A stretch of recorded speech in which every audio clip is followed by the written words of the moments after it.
I want to take a moment and remind everybody of this, and I'm sure many of you can probably recite it, but I'm going to go through these quickly, and my guess is you'll recognize them.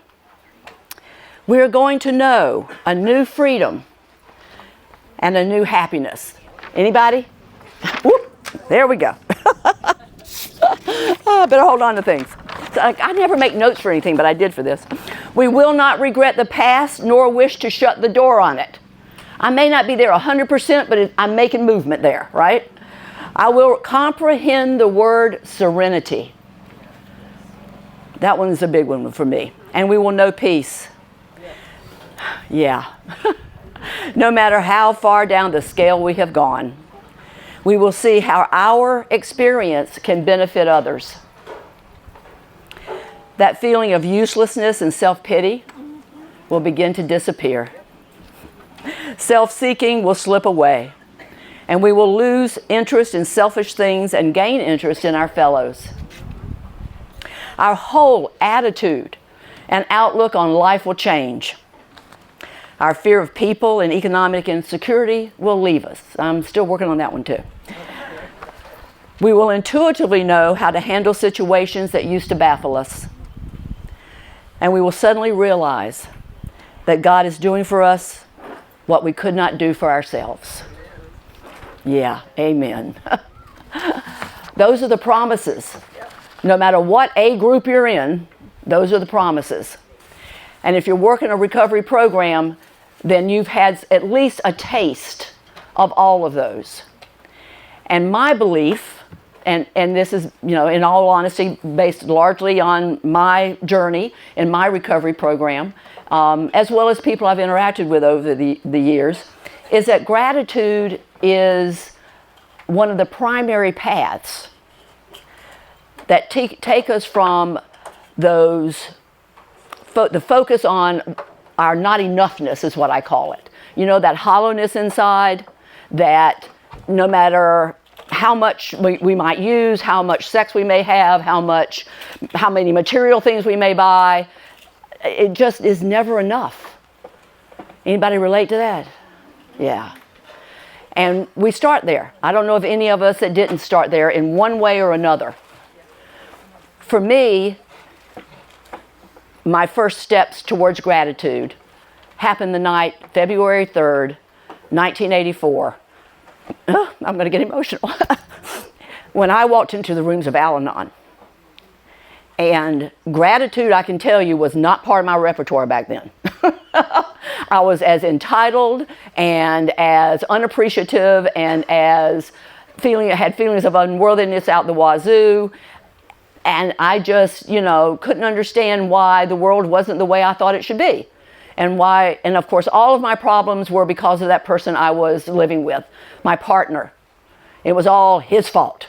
All of my pain was his fault.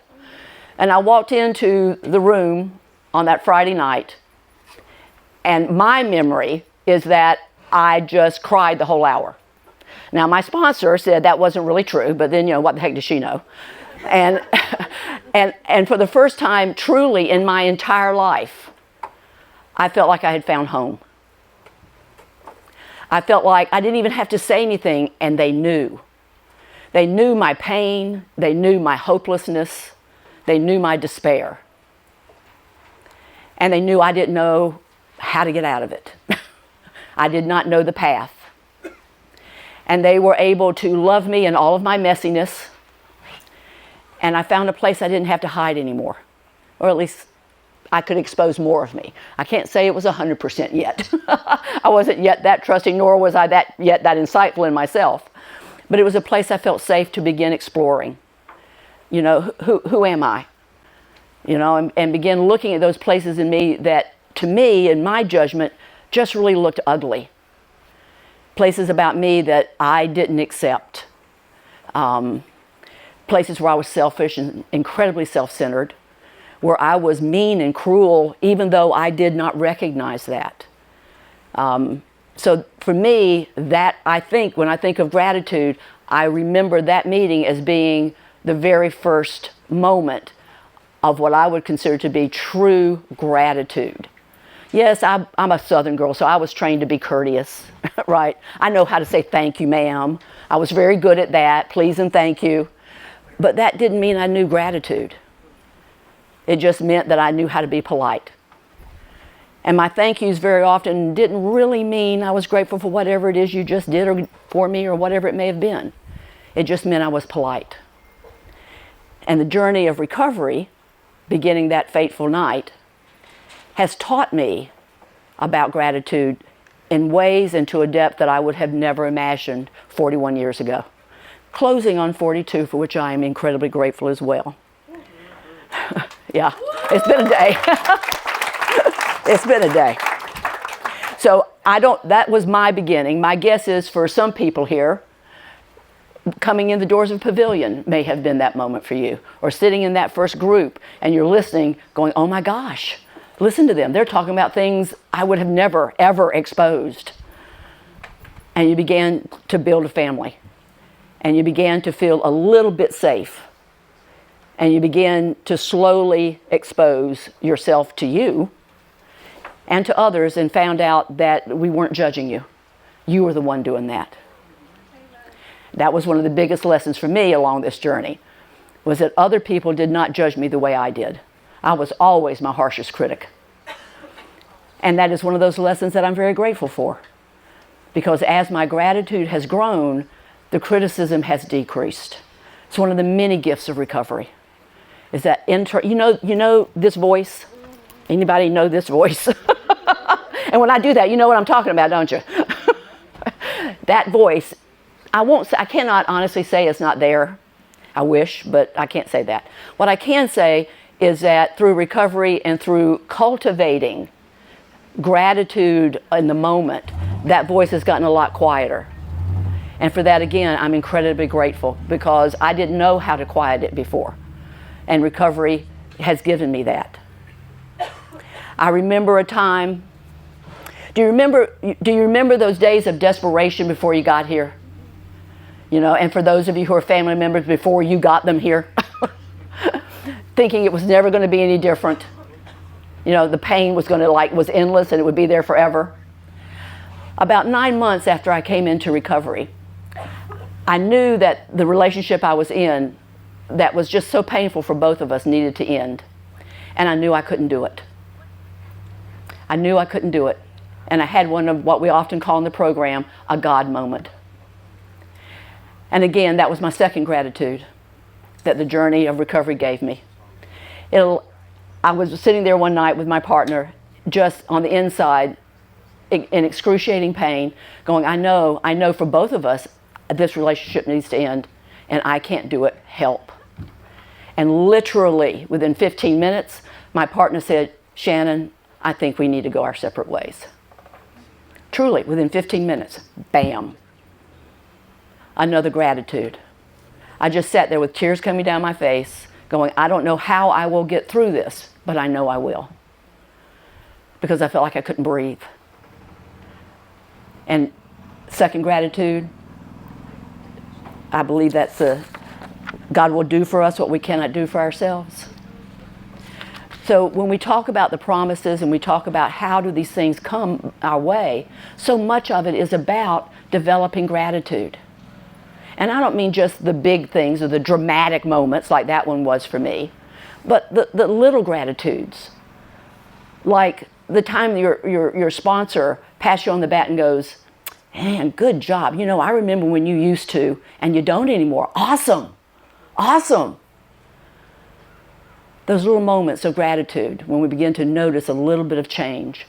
The times where we take a deep breath and we pause and we get honest with somebody, scared and all, and they look at us and they go, thank you. Thank you for being honest with me. Another moment of gratitude along the way. I don't have to hide. I don't have to pretend. I can just be me in a world that I didn't think I could ever do that in. So gratitude plays a part in that evolution of making space inside for me to grow, to change, for me to evolve from that person who was truly terrified, honestly, for anybody to get too close, even though I craved that, too close to me, because I was afraid they'd see me the same way I did. And gratitude on the outside, becoming grateful for things outside of me, it began to make space inside of me so that I could stop judging myself so harshly. Somebody mentioned earlier when they're putting stones into the soup, the fellowship and the friendships. That lasts for, my sponsor and I, she's now a friend, but my first sponsor and I meet and talk every Sunday on Zoom. She lives in California. Thank God for technology, as bad at it as I am. You know, and we still meet. 41 years I have known her from that first night in Alumni. Those friendships and her having known me from that night have played such a huge part. And she still, because of the work she does on herself, she in many ways still is not so much my sponsor, but certainly an example that I strive to model myself after. Because she is always looking deeper and deeper and deeper into who she really is and uncovering more and more. And so she inspires me to continue on that journey as well. And so grateful, oh my God, so grateful. Grateful for the foundation of recovery that I have. I was up in Pennsylvania at the time, and oh my gosh, because she was not only in Al-Anon, she was also a chemically dependent person. We went to every A group in the area, all of them. We went to all of them. And I always introduced myself. Hi, I'm Shannon. I'm a recovering codependent, blah, blah, blah, blah, ACA, all that. I had the initials, right? And everybody, I was always welcomed. I was asked to speak at times at NA meetings. I was asked, it was just such a strong foundation in all of the traditions and all of the fellowships. And I am so grateful for that, because that has formed that, and the 12 steps and all the various ways in which they are worded have formed the foundation of my 41 years, and what gratitude do I have? Think about the people that you listen to in a meeting. How many of those people have said something, just a sentence or a phrase, that you went, oh, wow, that hits home. Or that word, maybe one time you were struggling with something and somebody says something, or just maybe pats you on the back at a meeting and says, I'm really glad you're here. And they really mean it. When you're always sometimes not so glad. You're not so happy to be in your own company. The gratitude that we can begin to cultivate in all of those small ways makes such a huge difference. Because gratitude opens our heart. It opens our spirit. And ultimately, all of the A programs, Dharma recovery, all of the programs that have the success that they have is because ultimately it's a spiritual program. And you can't have spirit without gratitude. Gratitude opens the door to be grateful even for the challenges. Even for the challenges. Because there are gifts in those challenges as well. Sometimes they're a little bit harder to find.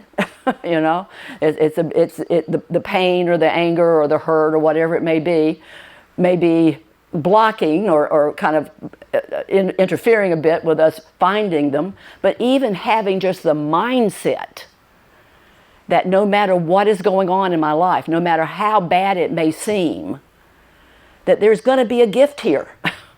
There's going to be a gift. In my mom's generation, they called it always look for the silver lining. I talk about look for the gift, because there always is at least one, and very often there are many that I would have never found without that problem, right? And so often we're so distressed by those problems that we don't look for the gift.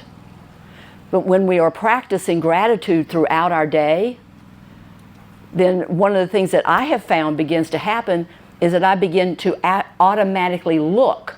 Within a matter of seconds, I start looking for the gift. Doesn't mean I find it real quick, but I start looking. And that alone, just having that attitude, makes it much easier to manage whatever I'm perceiving the problem to be. So once again, gratitude comes to the rescue. And it makes what would have possibly seemed overwhelming, right, gigantic, into something more manageable. Something that actually has a lesson for me. A gift that I might not have learned any other way. I don't know about you guys, but occasionally, I'm a little stubborn. Just a little. Just a little.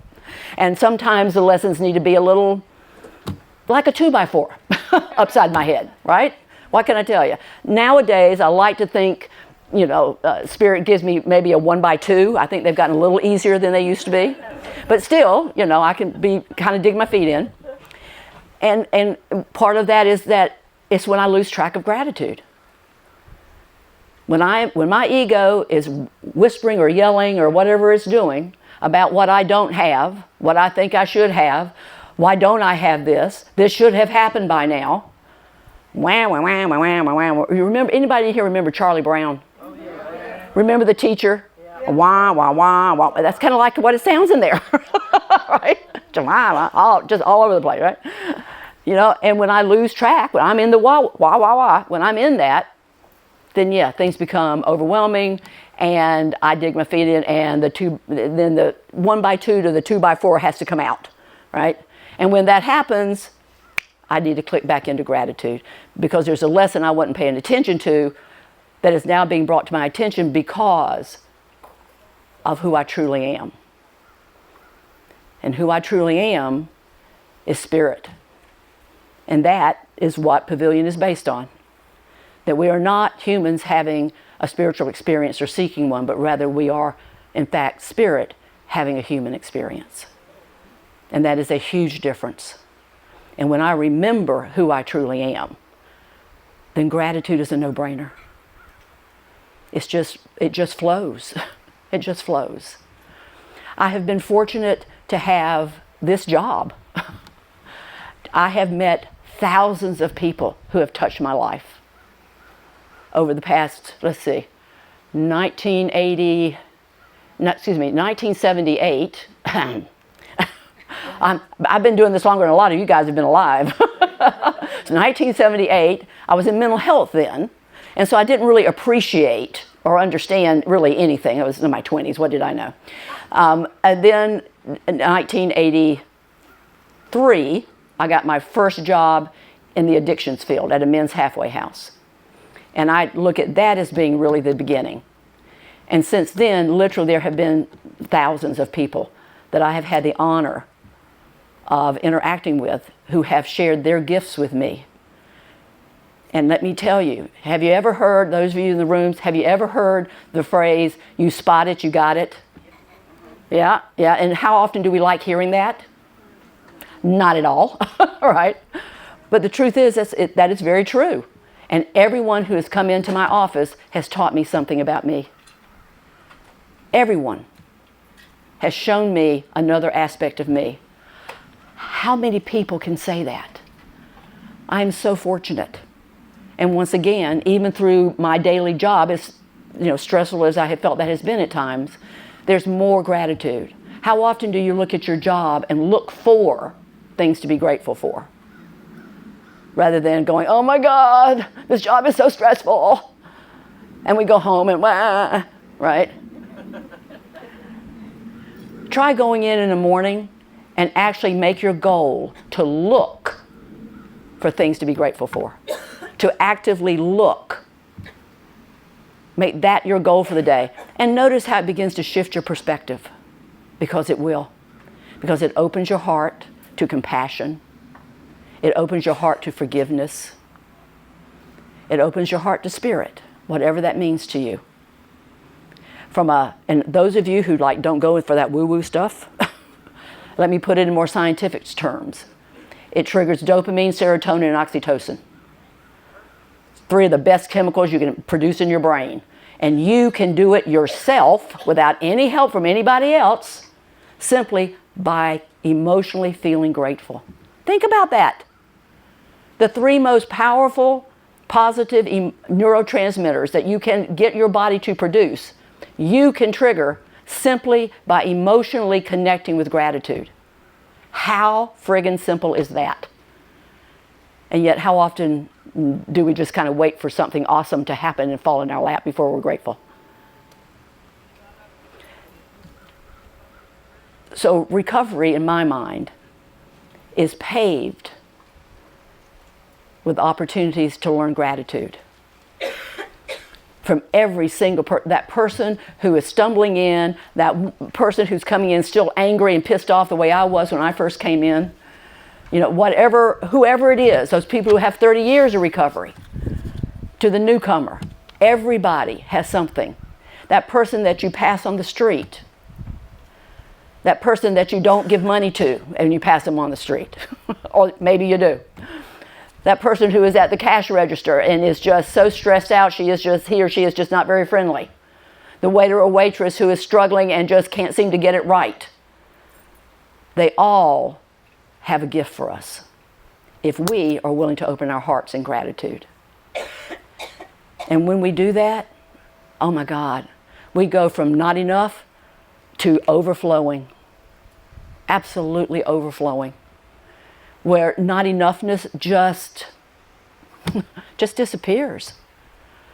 You know, how many times have you sat with someone and shared some piece of your history and they get tears in their eyes and they go, oh my God, thank you, I had no idea somebody else had done this or felt this way. What a gift our pasts are. And we've all got histories. How often do I look at those things that I looked at in pain and anger as being gifts? Because I'm telling you, they are.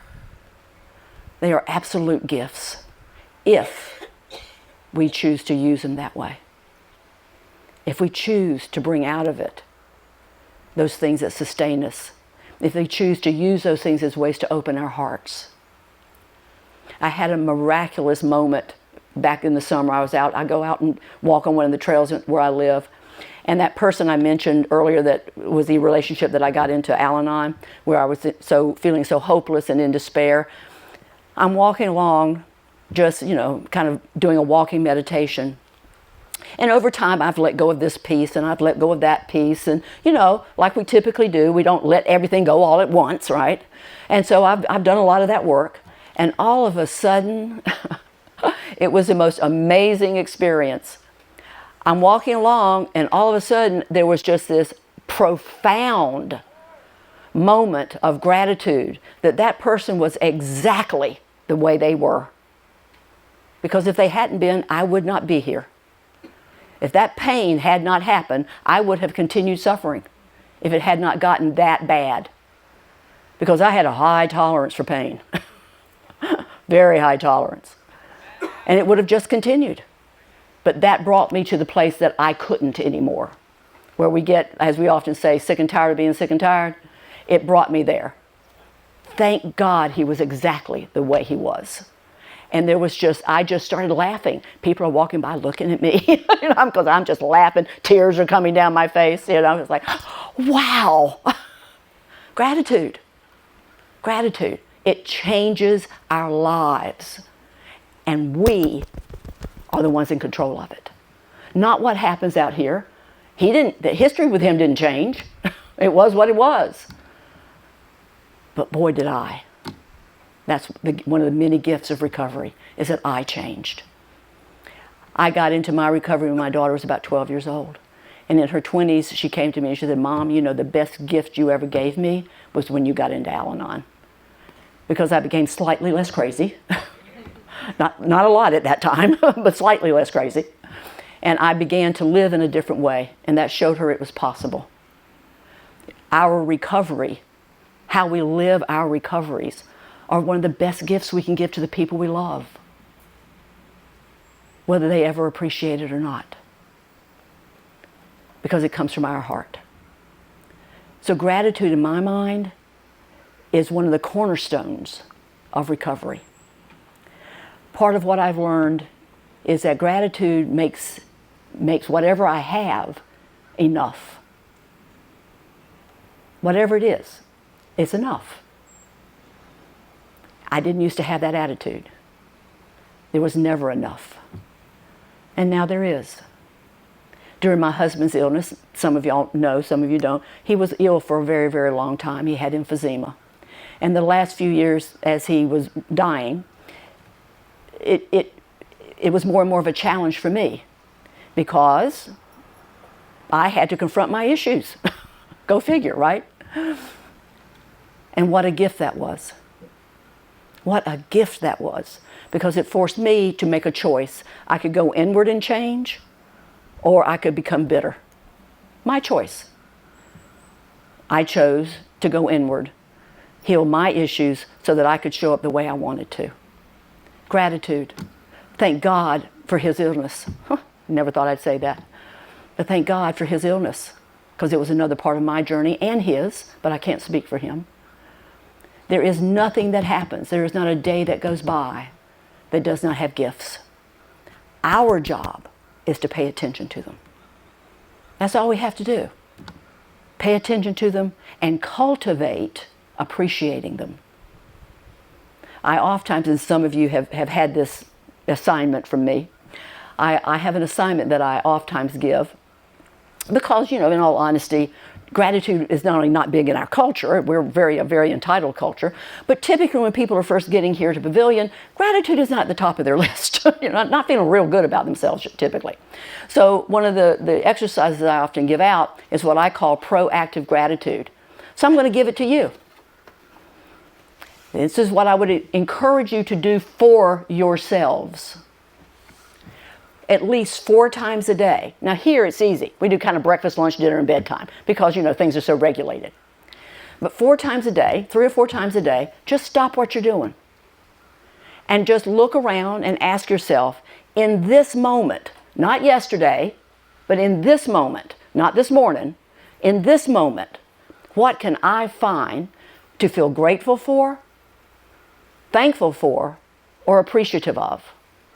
Our appreciations are usually kind of lower on the scale of intensity of emotion.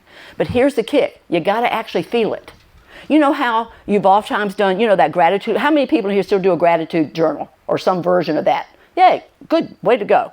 Now I want to ask you to answer this question honestly. You don't have to do it out loud, but answer it honestly to yourself. When you are, usually it's either early in the morning or in the evening, right? That's usually when people do it. When you're writing that list down, typically it's like write 3 things down. How many of those things that you write down are you in that moment that you're writing it truly having heartfelt gratitude? My guess is not all the time. Yeah, exactly. I see people going, yeah, no, I don't. And it's true. Well, I appreciate my family. Well, yeah, but my guess is there are probably times that you go, gosh, I really don't like so-and-so. Right? So no, we don't always. We write it down because we know that intellectually I appreciate, right? But heartfelt is what changes your brain chemistry.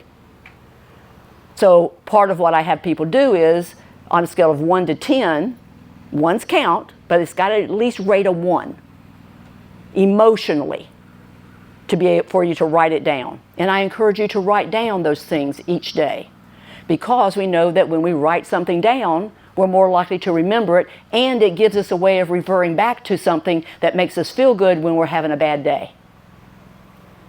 So writing it down serves a purpose as well.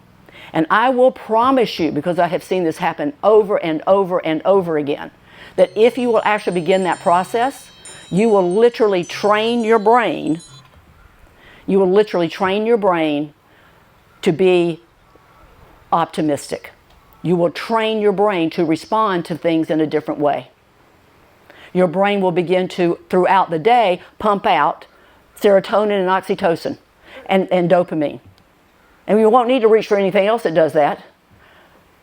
You can do it yourself. And it also triggers the reward center. Anybody remember that lecture? Well, gratitude triggers the reward center too. And so the more you look for it, the more you will want to look for it. The more you want to look for things to be grateful for, the brighter the world becomes. And the fuller it is. And the more beauty you see in front of you and within you. Because the second part of the assignment I give is, after about a week or 2, I ask people to start writing one of those 4 things. Has to be an appreciation of themselves. How often do you actually acknowledge and appreciate yourself? probably not nearly often enough as you criticize. So proactive gratitude, being really deliberately looking for gratitude outside and inside, will transform your life. As Brother David Steinbass says, it is not happiness that makes us grateful, but rather gratitude that makes us happy. I want to say thank you to all of y'all for not only being here, but for having been a part of my life for so long. And this includes not only all of our alumni, but the staff people as well that I've had the fortune to work with for so many years. So thank you for your time. I appreciate you very much, and welcome back to Pavillon.